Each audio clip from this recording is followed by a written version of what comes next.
Supreme court में जो SLP Jammu Kashmir service selection board और एप्टेक को लेकर विंकल शर्मा और बाकी एस्पिरेंट्स ने फाइल की थी, उस एसएलपी को डिसमिस किया गया। ये आज से 2 दिन पहले हुआ था, यानी 20 तारीख को ये हुआ था। उसके बाद इसका ऑर्डर अभी तक वेबसाइट पर नहीं आया था। Winkle Sharma versus Jammu and Kashmir service selection board and others, justice Suryakant और जस्टिस जेके महेश्वरी के बेंच के पास ये पिटिशन लगी थी और पिटिशनर की तरफ से जो वकला हजरात वहाँ पर खड़े वकला हजरात सुप्रीम कोर्ट में जिन लोगों ने पिटिशनर्स की तरफ से बहस की, उसमें प्रभास बजाज थे, एडवोकेट सत्य सबरवाल थे और उसके अलावा युगांधरा पवार झा थी, एडवोकेट ऑन रिकॉर्ड। उसके अलावा एडवोकेट प्रभास बजाज वो भी थे। तो इन 3 वकला साहिबान ने वहाँ पर विंकल शर्मा और जो बाकी एस्पिरेंट्स हैं उनकी तरफ से बहस की और उनकी बहस को सुनने के बाद सुप्रीम कोर्ट ने एसएलपी को डिसमिस किया है और डिसमिस करने के बाद सुप्रीम कोर्ट ने जो ऑर्डर दिया है, उस ऑर्डर में सुप्रीम कोर्ट ने ये कहा कि हमने जो पिटिशनर हमारे सामने अब आए थे उनके वकला हजरात को सुना और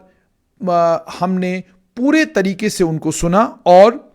जो मटेरियल हमारे सामने रखा गया, ऑन रिकॉर्ड रखा गया, हमने उसको भी परस्यू किया, हमने उस मटेरियल को भी देखा। उस मटेरियल को परस्यू करने के बाद हमें जो ऑर्डर 10 मार्च 2022 को जम्मू कश्मीर के डिवीजन बेंच ने पास किया था, उस ऑर्डर में हमें कोई गलती महसूस नहीं होती कि उन्होंने जम्मू कश्मीर के लद्दाख हाई कोर्ट के डिवीजन बेंच ने इस मामले को सिंगल बेंच को वापस भेजा था और सिंगल बेंच को यह कहा था कि आप 5 अप्रैल से इस मामले की सुनवाई करें और जल्द से जल्द इस मामले का निपटारा करें। तो सुप्रीम कोर्ट ने भी यही कहा कि जब हमने पिटिशनर्स के वकला साहिबान को सुना, पिटिशनर के वकला साहिबानों को सुनने के बाद और जो मटेरियल ऑन रिकॉर्ड उन्होंने पेश किया, उस मटेरियल को देखने के बाद हमें जो 10 मार्च 2022 को जम्मू कश्मीर लद्दाख हाई कोर्ट ने जजमेंट दी थी, उसके अंदर जो ऑर्डर दिया था, उस ऑर्डर में हमें कोई कमी महसूस नहीं होती कि उन्होंने केस सिंगल बेंच को वापस भेजा है। इसलिए ये जो स्पेशल लीव पिटिशंस दायर की गई हैं, हम इन्हें डिसमिस करते हैं। और साथ में उसके बाद उन्होंने कहा कि जिस तरह का रिलीफ मांगा गया है और जो मामले इसमें इन्वॉल्व्ड हैं, यानी इस चीज को रिकॉग्नाइज किया है सुप्रीम कोर्ट ने कि जो रिलीफ पिटिशनर्स ने मांगा है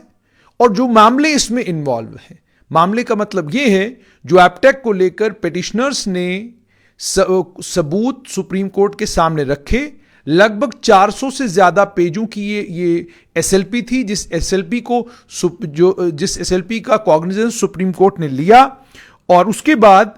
उन्होंने कहा कि जिस तरह का रिलीफ मांगा गया है और जो इश्यूज इसमें हैं, हम सिंगल बेंच के जो जज साहब हैं, जज साहब जो हैं, सिंगल बेंच से ये गुजारिश करेंगे कि आप इस रिट पिटिशन को जल्दी से जल्दी सुने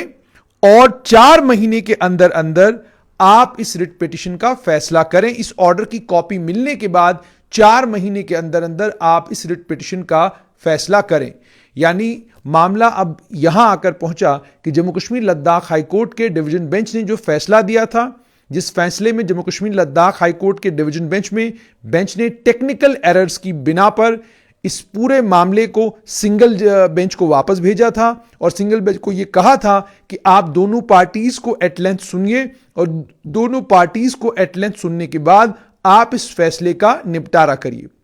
डीबी के इस फैसले के आने के बाद विंकल शर्मा और उनके साथ जो बाकी एस्पिरेंट्स हैं वो सुप्रीम कोर्ट गए। सुप्रीम कोर्ट में भारतीय जनता पार्टी के राज्यसभा के सांसद रहे सुब्रमण्यम स्वामी और उनकी टीम जो है, उन्होंने सुप्रीम कोर्ट के सामने पिटिशनर्स की तरफ से वो लोग पेश हुए। मैंने आप तीनों वकला हजरात का नाम आपको बता दिया, वो पेश हुए और 400 से ज्यादा पेजों पर मुश्तमिल जो उनकी पिटिशन थी, उस पिटिशन को सुप्रीम कोर्ट ने सुना और सुनने के बाद जो रिलीफ उन्होंने मांगा था, उसमें पहला रिलीफ उन्होंने ये मांगा था कि जो 10 मार्च 2023 को हाई कोर्ट का ऑर्डर है, उस ऑर्डर पर उस ऑर्डर को स्टे कर दिया जाए। दूसरा ये कहा गया था कि रिस्पोंडेंट्स यानी Jammu Kashmir service selection board को ये डायरेक्शन दे दी जाए कि आप और कोई स्टेप नहीं उठाएंगे जब तक रिट पिटीशन जो सिंगल जज के पास है रिट कोर्ट में, जब तक उसका फैसला नहीं होता तब तक आप कोई और कदम नहीं उठाएंगे। और तीसरा उन्होंने ये कहा था कि जो सीबीटी अलग अलग पोस्टों के लिए 16 मार्च 2023 से उन्होंने करवाने हैं, जब तक सिंगल बेंच के सामने जो रिट पिटीशन है, जब तक फाइनल आउटकम उसका नहीं आता, जब तक उसका नतीजा नहीं आता, तब तक आप सीबीटी भी नहीं करवाएंगे। और उसके अलावा इंसाफ के लिए जो भी आपको ठीक लगता है, सुप्रीम कोर्ट वो ऑर्डर्स पास करे। इनमें से सुप्रीम कोर्ट ने इन जो रिलीफ मांगे गए थे, उन रिलीफों में से सुप्रीम कोर्ट ने कोई भी रिलीफ नहीं दिया, बल्कि सुप्रीम कोर्ट ने यही कहा कि जिस फैसला जो ऑर्डर डिवीजन बेंच ने किया था, उस ऑर्डर को बहाल रखते हुए उन्होंने कहा कि सिंगल बेंच जो है वो इस मामले की सुनवाई करेगा। और हम सिंगल बेंच से गुजारिश करते हैं कि जो मामले इसमें इन्वॉल्व्ड हैं, उन मामलों को ध्यान में रखते हुए 4 महीनों के अंदर अंदर आप इस केस का फैसला करें। तो अब बात कहां पर आकर खत्म हुई? बात यहां पर आकर खत्म हुई कि अब 4 महीने का वक्त जो है वो सिंगल बेंच के पास है कि वो इस मामले की सुनवाई कर सकते हैं। और मामला आप जानते हैं ऑलरेडी क्या है कि मामले में एक तो सब इंस्पेक्टर रिक्रूटमेंट, और सब इंस्पेक्टर रिक्रूटमेंट के साथ में जेई सिविल जल शक्ति को लेकर डीबी के सामने जब Jammu Kashmir service selection board गया था, तो Jammu Kashmir service selection board को डीबी ने कहा था, जहां तक सब इंस्पेक्टर रिक्रूटमेंट का ताल्लुक है और जेई सिविल जल शक्ति का ताल्लुक है, इन दोनों इम्तिहानों को लेकर डीबी ने Jammu Kashmir service selection board से यह कहा था कि आप ये इम्तिहान तो करवा सकते हैं, लेकिन आप इसका रिजल्ट तब तक डिक्लेयर नहीं करेंगे जब तक इस रिट पिटीशन का फैसला नहीं होता। अब चूंकि ये सिंगल बेंच के पास पिटीशन लगी हुई है, तो जाहिर सी बात है जेई सिविल जल शक्ति और सब इंस्पेक्टर रिक्रूटमेंट के जो दोनों इम्तिहान हैं, उन इम्तिहानों का नतीजा तब तक नहीं निकलेगा जब तक सिंगल बेंच इस मामले की सुनवाई को खत्म नहीं करता। और दूसरी तरफ जो बाकी इम्तिहान Jammu Kashmir service selection board कराना चाहता है, उन इम्तिहानों पर कोई रोक सुप्रीम कोर्ट ने नहीं लगाई है, उन इम्तिहानों पर कोई रोक डिवीजन बेंच ने नहीं लगाई है, और ना ही उन इम्तिहानों को लेकर डिवीजन बेंच ने या सुप्रीम कोर्ट ने यह कहा हो कि आप इन इम्तिहानों को फिलहाल नहीं कराएंगे। सुप्रीम कोर्ट के ऑर्डर में किसी जगह यह नहीं लिखा हुआ है कि Jammu Kashmir service selection board इम्तिहान नहीं करा सकता है। लेकिन अब मामला यह है कि जहां एक तरफ स्टूडेंट्स हैं जिनका यह कहना है कि एप्टेक एक ब्लैकलिस्टेड कंपनी है और एप्टेक की ब्लैकलिस्टिंग हुई है, उसके उस ब्लैकलिस्टेड और टेंटेड पास्ट को ध्यान में रखते हुए इस कंपनी को अब बाहर निकालिए और आप इम्तिहान उसके बाद या तो खुद लीजिए या किसी और कंपनी को अगर आप लेते हैं तो वो कंपनी ब्लैकलिस्टेड नहीं होनी चाहिए। दूसरा स्टूडेंट्स का यह भी एतराज था कि आपने जिस वक्त टेंडर फ्लोट किए, टेंडर फ्लोट करते वक्त आपने टेंडर के बीच में से क्लॉज क्यों बदल दिए, वो आपको नहीं बदलने चाहिए थे। Jammu Kashmir service selection board ने इन दोनों चीजों को डिफेंड किया और उन्होंने एप्टेक को लेकर कहा कि जो ब्लैकलिस्टिंग का उनका पीरियड था वो खत्म हो चुका है। और दूसरा उन्होंने ये कहा, टेंडर के क्लॉज को लेकर जब उनसे पूछा गया तो उन्होंने कहा कि उसके अंदर जो रद्दोबदल किया गया उसकी जरूरत पड़ी, इस तरीके से कुछ उन्होंने कहा। उसके बाद अगर आप अब स्टूडेंट्स का पक्ष सुनेंगे तो आपको स्टूडेंट्स के पक्ष में यह पता चलेगा कि वो साफ तौर पर एप्टेक को लेकर ये कह रहे हैं कि एप्टेक आने वाले वक्त में कोई इम्तिहान जम्मू कश्मीर में ना करवाए। लेकिन दूसरी तरफ स्टूडेंट्स भी कोर्ट में हैं और जम्मू कश्मीर की सरकार भी कोर्ट में है। मामला अब सिंगल बेंच के पास है। अब सिंगल बेंच को 4 महीने सुप्रीम कोर्ट ने सुनवाई के लिए दिए हैं और मामले का निपटारा करने के लिए दिए हैं। मार्च का महीना खत्म होने वाला है, यानी अप्रैल, मई, जून, जुलाई तक का वक्त सिंगल बेंच के पास है इस मामले की सुनवाई करके इस मामले पर फैसला सुनाने की। उसके बाद जैसे मैंने आपको पहले भी कहा कि इसमें Jammu Kashmir service selection board के सिंगल बेंच के पास जीते या केस विंकल शर्मा और एस्पिरेंट्स जीत जाएं, दोनों के पास इख्तियार है कि वो उस फैसले को डिवीजन बेंच में चैलेंज कर सकते हैं। और डिवीजन बेंच में कोई भी पार्टी जीते, दोनों के पास इख्तियार अभी भी है कि वो उसके बाद सुप्रीम कोर्ट में भी जा सकते हैं। इस सारे प्रकरण के बीच में वो स्टूडेंट्स, जिन स्टूडेंट्स ने एक बार ऑलरेडी सब इंस्पेक्टर रिक्रूटमेंट का, जेई सिविल जल शक्ति का और फाका इम्तिहान दिया और इम्तिहान देने के बाद उनके इम्तिहान स्क्रैप हुए, सीबीआई की इंक्वायरी उसमें चल रही है, सीबीआई की पड़ताल उसमें चल रही है, और उस पड़ताल को चलते हुए भी एक लंबा वक्त हो गया है, स्टूडेंट्स इंतजार में कि हम इम्तिहान देंगे। उसके बीच में अब ये जो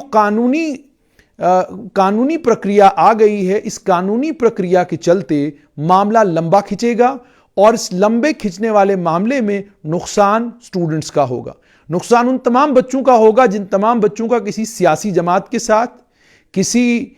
खास पॉलिटिकल पार्टी के साथ, किसी खास आइडियोलॉजी के साथ, किसी सोच या किसी विचारधारा के साथ कोई लेना देना नहीं। जो स्टूडेंट्स इम्तिहान देकर नौकरी पाना चाहते हैं, जो स्टूडेंट्स इम्तिहान देकर सरकारी मुलाजमत चाहते हैं, क्योंकि जम्मू कश्मीर में प्राइवेट मुलाजमत के एवेन्यूज कम हैं, और अगर प्राइवेट मुलाजमत के एवेन्यूज हैं भी तो उन प्राइवेट मुलाजमत के एवेन्यूज में तनख्वाह उतनी नहीं मिलती जिस तनख्वाह को आप बाइज्जत तनख्वाह कहें, और जिस बाइज्जत तनख्वाह के सहारे आप अपनी पूरी जिंदगी निकाल सकें। तो इसीलिए जम्मू कश्मीर के बच्चों का रिलायंस रहता है सरकारी मुलाजमतों के ऊपर। जम्मू कश्मीर के बच्चे मुकम्मल तौर पर डिपेंडेंट रहते हैं सरकारी मुलाजमतों के ऊपर। सुप्रीम कोर्ट में एसएलपी डिसमिस हुई, सुप्रीम कोर्ट से कोई रिलीफ नहीं मिला। ये किसी भी पार्टी के लिए खुश होने की या किसी भी पार्टी के लिए ये कहने की कि हम कामयाब हो गए, मुझे लगता है कि किसी भी, ना तो Jammu Kashmir service selection board को ऐसा सोचना चाहिए, ना जम्मू कश्मीर की सरकार को ऐसा सोचना चाहिए,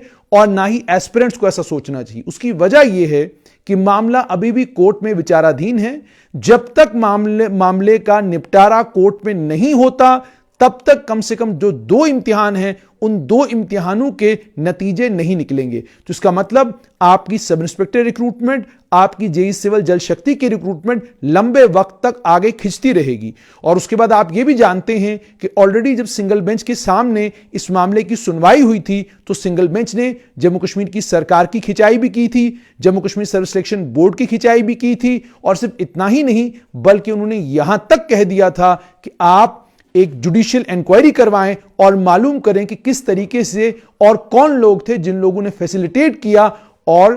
एप्टेक को, एक ब्लैकलिस्टेड कंपनी को, टेंडर मिला।